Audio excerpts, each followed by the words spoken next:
ತುಂಗಭದ್ರಾ ಜಲಾಶಯ ಪ್ರತಿ ವರ್ಷನೂ ಅರ್ಧ TMCಗಳು ತುಂಬೋದ್ರ ಮುಖಾಂತರ ಇವತ್ತಿಗೆ 2008ರಲ್ಲಿ ಸರ್ವೆ ಮಾಡಿದಾಗ 33 TMCಗಳು ತುಂಬಿದೆ. ಅಂದರೆ ಹೂಳು ತುಂಬಿ ಇವತ್ತಿಗೆ 8 ವರ್ಷ ಆಯಿತು. 8 ವರ್ಷದ ಮೇಲೆ ಮರುಚಾಲನೆಗೆ ಮತ್ತೆ ಸರ್ವೆ ಮಾಡಿದರೆ ಇವತ್ತು 37 TMC ಹೂಳು ತುಂಬಿದೆ. ಅಂದರೆ ಪ್ರತಿ ವರ್ಷನೂ ಈಗ ಅರ್ಧ TMC ಪ್ರಕಾರ 37 TMC ಹೂಳು ತುಂಬೈತೆ. ಈ ಹೂಳಿನ ಬಗ್ಗೆ ನೀರಾವರಿ ತಜ್ಞರು ಸರ್ಕಾರಗಳಿಗೆ ತಪ್ಪು ಮಾಹಿತಿ ಕೊಡ್ತಾ ಇದ್ದಾರೆ. ಯಾವುದೇ ಕಾರಣಕ್ಕೂ 1 ಲಕ್ಷ ಎಕರೆ ಸುಮಾರು ಬೇಕು ಜಮೀನು ಬೇಕಾಗ್ತದೆ ಹೂಳು ತೆಗೆದು ಹಾಕಕ್ಕೆ. ನಾವು ಹೂಳು ತೆಗೆದು ಎಲ್ಲಿ ಹಾಕೋಣ? ಹಂಗಾಗಿ ಹೂಳು ತೆಗೆತಕ್ಕಂಥ ಪ್ರಶ್ನೆನೇ ಬೇಡ, ಸಮಾನಾಂತರ ಜಲಾಶಯ ಕಟ್ಟೋಣ ಅಂತಕ್ಕಂಥ ಮಾತನ್ನು ಸರ್ಕಾರಕ್ಕೆ ಕೊಡ್ತಾ ಇದ್ದಾರೆ ಸರ್. ಸಮಾನಾಂತರ ಜಲಾಶಯ ಬಂದು ನವಿಲೆ ಹತ್ರ ಕಟ್ಟಬೇಕು ಕೊಪ್ಪಳ ಜಿಲ್ಲೆ ಅಂತ ಹೇಳ್ತಿದ್ದಾರೆ.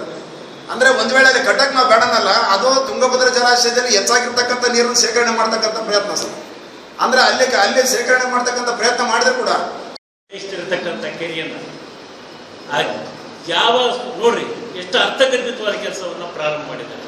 ಅದೇ ರೀತಿ ಹಿರೇಡಿಗಳಲ್ಲಿ ಈ ಕೆಲಸ ಪ್ರಾರಂಭ ಮಾಡಿ ಸಂಪೂರ್ಣ ಕೈಗೆತ್ತಿಕೊಂಡಿರ್ತಕ್ಕಂಥದ್ದು ಎಷ್ಟು ಸೂಕ್ತ ಅಂದರೆ ಭಾಳ ಒಂದು ಗಾದಿ ಇದೆ, ಮಂತ್ರಕ್ಕೆ ಮಾವಿನಕಾಯಿ ಉದುರುವುದಿಲ್ಲ.